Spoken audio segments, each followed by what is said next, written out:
Hey everybody, we're going to talk about mycoplasma and mycoplasma's relationship to chronic disease and part of the Lyme mold picture and what we can do as far as biofilms. So somebody came and that was a participant when I was the host of the Microbes and Mental Health Summit. Somebody reported they were trying to treat their mycoplasma, that they believed that it was the biggest cause for the onset of PANS, for which is pediatric acute neuropsychiatric syndrome.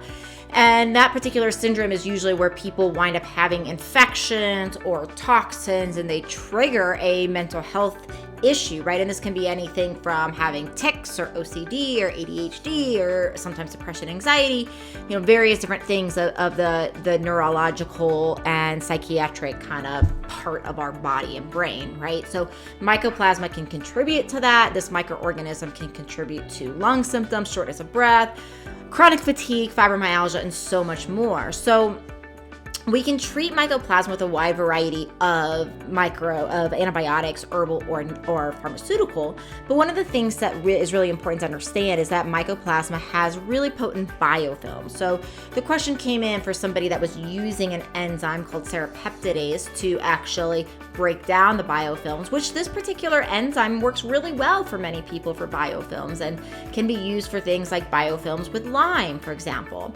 Now, nothing works all the time. So NAC, so I wanted to give a couple other biofilm disruptor examples. NAC, N-acetylcysteine, is one that a lot of people use, but one that a lot of people forget about that is a really great biofilm disruptor is EDTA. So if you haven't tried EDTA to see if that will help get at it, that's probably what I would do. EDTA can be found both naturally in supplement lines as well as via prescription.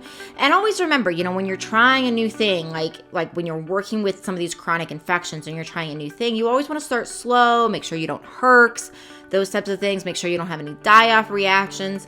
But if you're really feeling like, these biofilms, and biofilms, you guys, for those of you who don't know, they're like these protein carbohydrate matrices that surround microorganisms and really can prevent our immune system from actually getting and killing the microorganism. So almost look at it as like a fortress for the bug. So we absolutely want to make sure that we are taking down the fortress because that will allow our body to better go after that microorganism. So taking down that fortress is really important, and we also want to find the right things, right? And realize when we take down the fortress, our immune system's going to work better.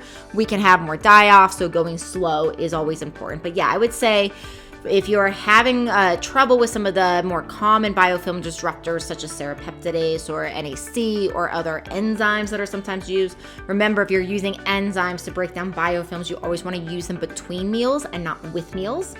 But that being said, EDTA is one that a lot of people forget about as a biofilm disruptor. So that's a good one to try if you're stuck as another option for you. All right, I hope this has been helpful. Please do continue to comment so I know additional information to curate. Subscribe if this is helpful, and please don't keep me a secret. I really appreciate you sharing this with your friends and family and other people that you think could benefit from my work and from this free information. All right, thanks everybody. See you next time.